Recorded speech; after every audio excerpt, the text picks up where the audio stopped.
Welcome to the Love Clarity Podcast, where you come to heal your relationship trauma and learn to love deeply without losing yourself.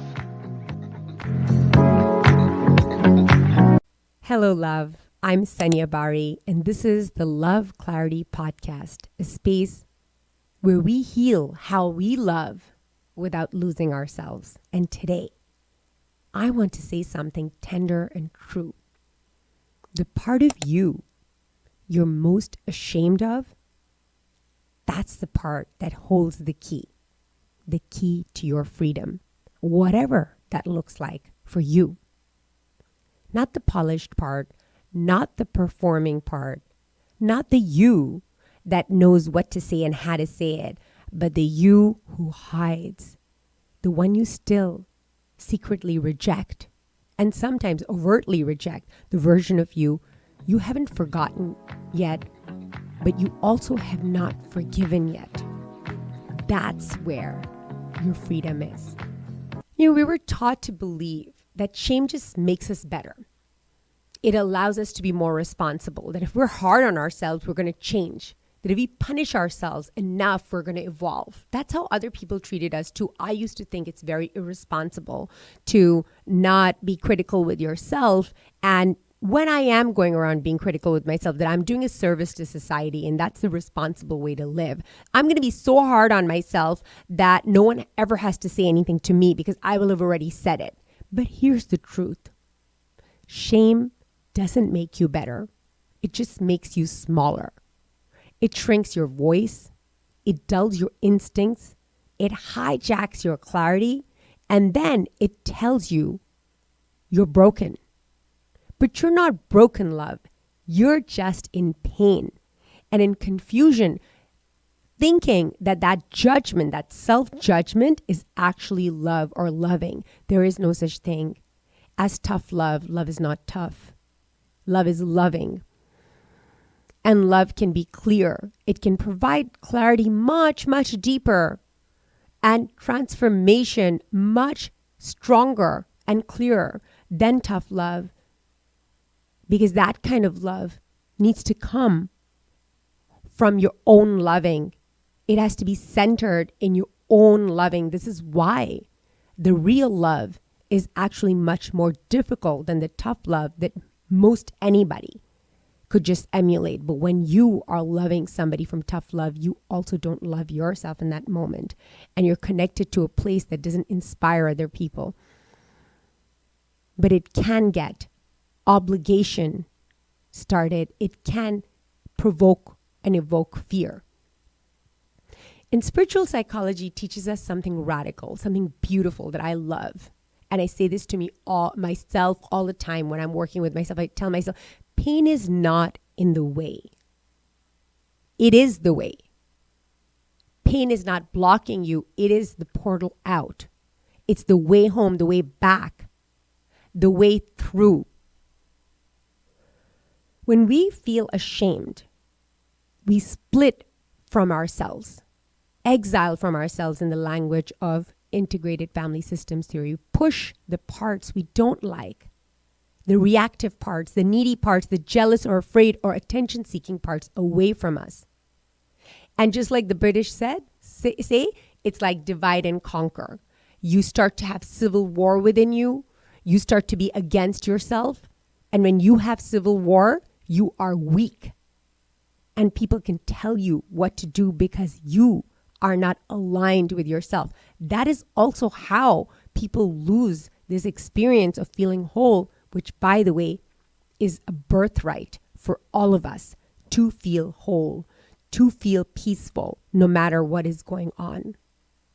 We end up trying to fix those parts or ignore them. We might even say, I hate this part of me that gets angry. We reject them. I want to kill this part of me. If I just kill this part of me that just wants to procrastinate, I'll be fine. These are the misunderstandings of simple psychology that people miss, and they have to stay in therapy for years and years and years. They don't understand that is the way to stay stuck. Sometimes they are just rising above that issue that they have with some logic or some performance or some perfection, scaring yourself, challenging yourself, scaring yourself into submission. But healing doesn't come from rising above. It doesn't come from perfectionism. It doesn't come from a finger in your face, from being mean to yourself. Healing comes from sitting with, not noticing, naming, name calling. It comes from deeply loving the parts of you that are hurt, that feel exiled. Because healing is the act of loving the parts inside you that hurt. Healing comes from sitting with those parts, from noticing, from naming those parts, so that they don't feel obscure, they don't feel lost, they don't keep growing in the darkness, in the basement. Healing comes from loving. And that's why we suffer so much longer than we need to when we don't know that. When we're just trying to kill the ego rather than work with the ego, love it.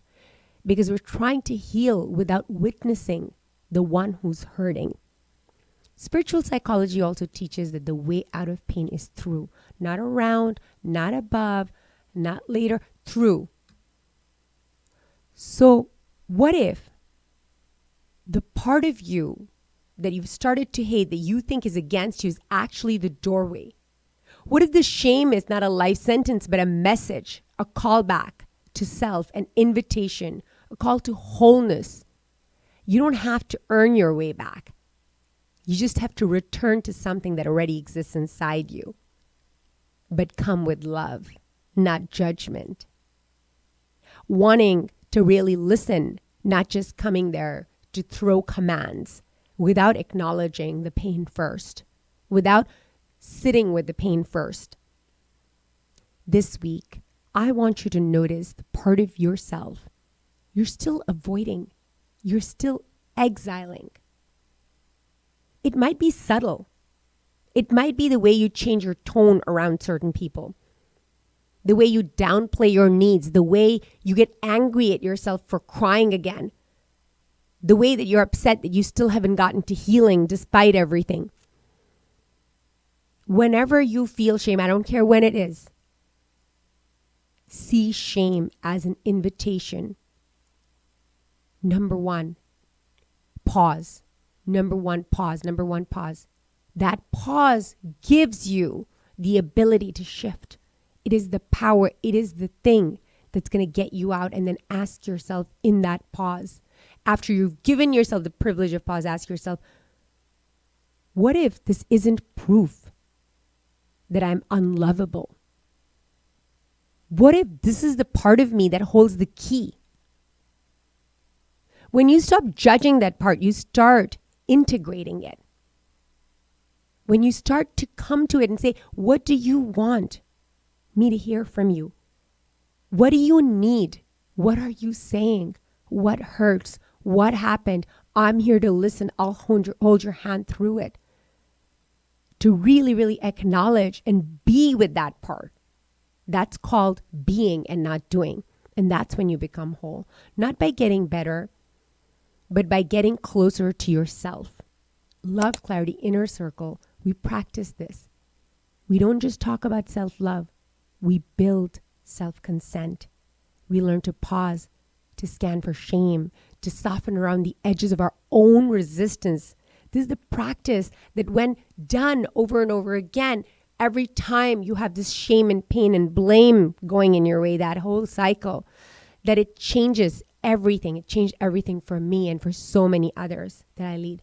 And if you want to walk it with others, you can do it in the Love Clarity Inner Circle. We meet 4 to 6 times a month, gently, privately, honestly. You don't have to hide anymore. You're not too much. You're just meeting that part of you that holds the key. The link is in the show notes. And if that's not for you, that is quite all right. Keep meeting me here again and again every week. And look to yourself to guide you in the places where you're still waiting for other people to come and save you. Take a deep breath and allow yourself to be with yourself. So much love to you from my heart to yours. I can't wait to see you again next week.